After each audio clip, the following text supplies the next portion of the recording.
So I find that there's this overwhelming problem that a lot of 20-somethings have, which is that they don't have any direction and they're kind of just floating and not really tethered to anything. They're not grounded to anything. So there's that really common trope that a lot of people talk about, how we're just kind of put in a system and you go to school and then you have to go to work and then you have a family and then you just die, and it's kind of like this default funnel that you get put into.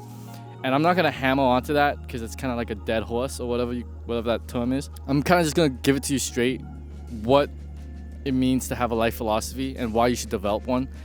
It really helps clear out all this haze when it comes to like not knowing what to do with your life, not knowing what to focus on. You can make life hard or you can make it very simple, I believe.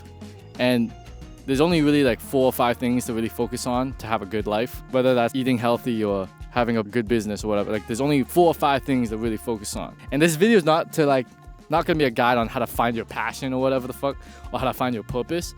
The point of this video is basically to give you a framework, and it's not gonna be just one video, by the way. It's gonna be like a 3-part series because I feel like I should spread it out. But the point of this series is really just to get you in touch with whatever your life philosophy is and how to develop a life philosophy, which you're gonna use to guide you in your life to reach your higher purpose, to basically use as a form of soul therapy. If you don't really have a life philosophy, you don't have anything to stand on. You don't really know why you're really here. This is basically a framework that you'll use to find meaning in your life, which this, again, I'm not some sort of purveyor of wisdom. I don't have all the answers, Sway. I'm just a guy in my 20s, just like any of you guys. But I will say I'm someone who's really been fascinated about this sort of stuff for like years and years now, like over 5 years at least. Trying to figure out like what is the meta point of everything. I was always super curious about what the point of everything is. My curiosity led me into all these different rabbit holes and Eastern philosophy and different religions and Bible and the Bhagavad Gita and all these scriptures and stuff, and it all was so fascinating to me. So basically I'm gonna break down 2 ideas in this video, and they're the main themes of developing your life philosophy that I think is important to get across when it comes to having a very great life, when it comes to developing a framework to guide you in life. The first idea I want to get across in this video is we exist in 2 states of being, and that's in being and in becoming. The 2 flip sides of life, the yin and yang of life, it's being and becoming. Think of being like what we're doing right now. If you're not doing anything else, you're just watching this video, then that's all you're doing. You're just being. Like, get in touch with how you're feeling in your body. You're just being. There is no point to anything. You're not going anywhere. There is no future. It's the realization that there is no future. You're just existing, plainly. Simple as that. So that's being. And then there's becoming. So becoming, it's the other side. It's the active form of being, the expansion. It's the striving to be, or like the building, or if you're growing, you know, it's in knowing that everything is in constant change, including your life. So you're kind of just guiding it upwards, guiding it to a place you want it to be. It's realizing that everything is in constant change. Everything is like heading to entropy or whatever you think it is, but nothing is still. So although on the one hand being is like complete stillness, you could think of it as, the becoming is the constant change and the movement. Now to tie that back to how that is related to your life, you could think of being like when you're just like having too much fun, you know? Let's say you're at a party and you're just laughing your ass off with your friends. You're like crying, laughing with tears in your eyes. What in that moment could be better than that? You know what I'm saying? Like there is nothing to go for. You're not striving for anything. In that moment when you're just laughing your ass off, you're just laughing. You're just there. There's really nothing else. You're not doing anything else. You don't really want anything else except to just stay in that pocket of fun, of like that joy. You just want to stay in that pocket of joy. Same thing as a moment of intimacy. You know, you're just there. You're not really striving for anything else. You're just kind of just being there. So when you think of all like the most intense emotions, it all happens in the being. And so I think of it like the breadth and the depth. Being is the depth. Being is how deep can you go in the single moment. The becoming, think of that when you're working on your goals. You know, for my part, I'm making this video, checking things off my to-do list, but it's not just randomly doing. It's like that deep work. It's when you combine the two, when you're doing something, but you're fully present in the moment, that's when you get deep work. That's when you're fully engulfed in the action. That's the pinnacle of what I'm trying to get at, is that there's these 2 states, being and becoming, but you're really only at your best when you merge the 2. So the being, as it relates to your life, is the moment in which you're fully present with what you're doing, wherever you are. The here and now, you're just right there with the present moment. It's in realizing that there's no striving. You're already here, you already arrived. So you can either be striving or arriving, and both is great. But they're both two sides of life, which is why I love the Christian cross as a symbol, because you have the breadth and the depth, which creates that cross. You can only find God in the depth, but activity happens on the breadth. So everything is going on, time is moving forward, but there's this other dimension where it's going deeper. Instead of going forward, it's going deeper. And so the symbolism to me there is like when the physical meets the spiritual, there's that intersection point. And that intersection point is life. That's you. We're not purely in the physical and we're not purely in the spiritual. So we're like right in that intersection. And you can view it like being is a spiritual, becoming is a physical.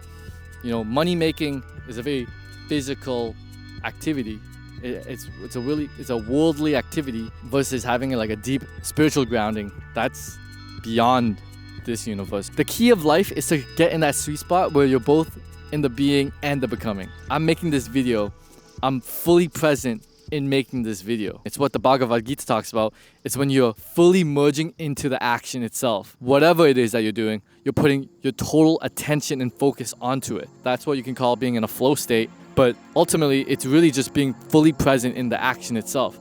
And so that is the key state you want to be in at all times. And the other thing is that anything other than being or becoming is a waste of time. It's satanic, I like to think of it. So what is anything other than being or becoming?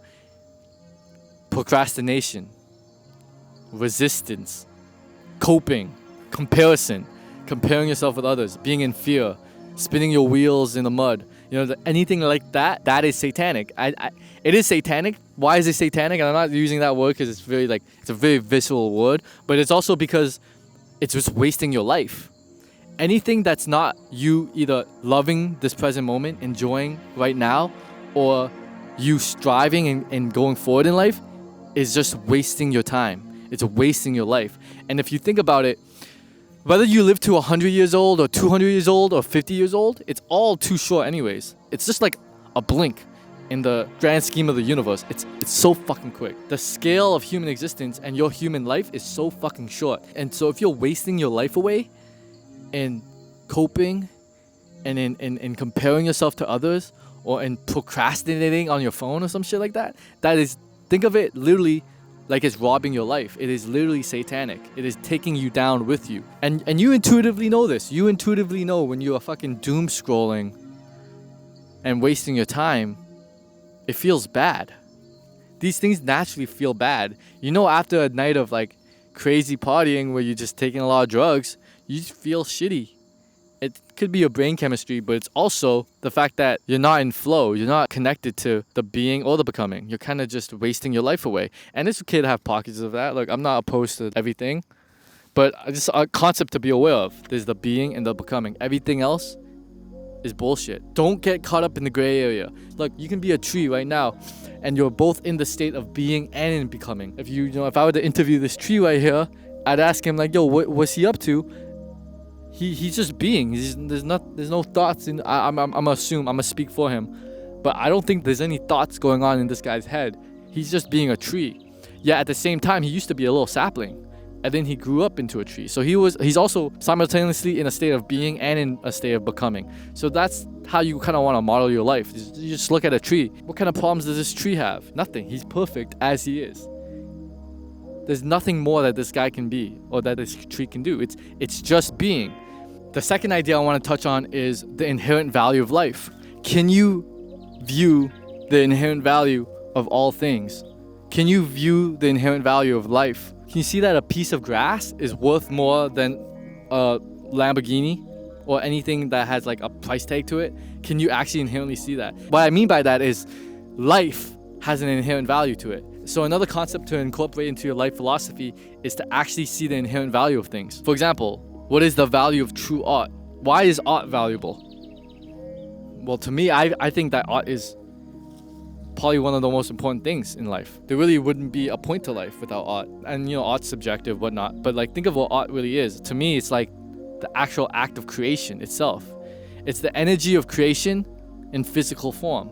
Just like how God created everything in this universe, when you're an artist and you put present energy into a creation that you created, and you put an intention into it, and that intention gets birthed out into this thing, that's your art. That's a piece of art, and there's inherent value in art, in all forms of art. It's not just the actual art itself, but it's what it's representing, which is the energy of creation, intending something to exist. No one is God. None of us can be God, but we can kind of take on that godlike trait of creation. And there's an energy of creation that you can witness that grows trees. So can you practice the skill of actually being able to see the inherent value of things? Can you change your perception away from that of, let's say, like a consumer, into like that which is like beyond that? Like, can you actually see and transcend past that level of seeing things, which is like, what am I gonna get out of this, or how much can I sell this for? It's a deliberate skill that you kind of have to practice. And I'm not anywhere near at this. I'm not telling you this is me, but I'm telling you the ideal of where to get to. And that's like being able to witness and perceive the value of things. Can you see the value in something like a beautiful sunset in nature? What's the value in that? Can you see the inherent value of that? Can you see the inherent value of true friendship, serving others, to contributing to others? Where's the value in that? Why do they talk about these things in like the Bible? Like, you gotta really think, and I'm not someone who grew up with the Bible, but piece these things together, what Jesus talks about in those parables in the Bible. Like, what does he mean by that? And if you're like someone who's like averse to religion, whatever, but like I would read it and think of it like, how is this a guide to my life? How can these things have been written about, but what do they really mean? What is the actual value of a human life? Like, where's the value? What does it mean to be human? What does it mean when in the Bible when it says, if a salt loses its saltiness, how can it be made salty again? And there's many ways to interpret that, I think, but the way I interpret that verse is like, what does it mean to be human? Because you can live your whole life but snuff out your soul. So what does it mean to be a human? What does it mean to have a soul? What does it mean to create art? What's the true value of a beautiful sunset? To wrap it up, why you should create a life philosophy to guide you in life, and a few ideas to build your life philosophy around. One being the yin and yang of being and becoming. You're either being, you're becoming, or you're doing both. And doing both, that's where you want to strive at. And you want to stay away from the gray area of anything else, anything that's taking you out of being or becoming. You gotta pretend like you're that tree, and you're just being that tree, and there's nothing else to be. Likewise, the second point, which is being able to see the value of things. Change your perception so you can actually see the inherent value of life.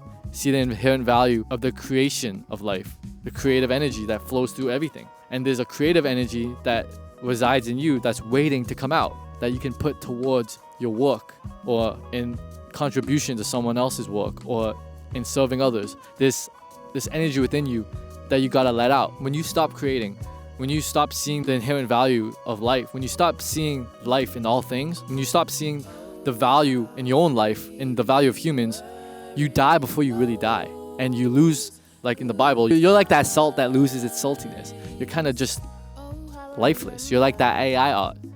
There is no meaning behind your life, and there's no meaning behind your eyes. But yeah, thank you so much for watching. See you in the next 2 videos. Peace. In the moonlight, body so close enough to find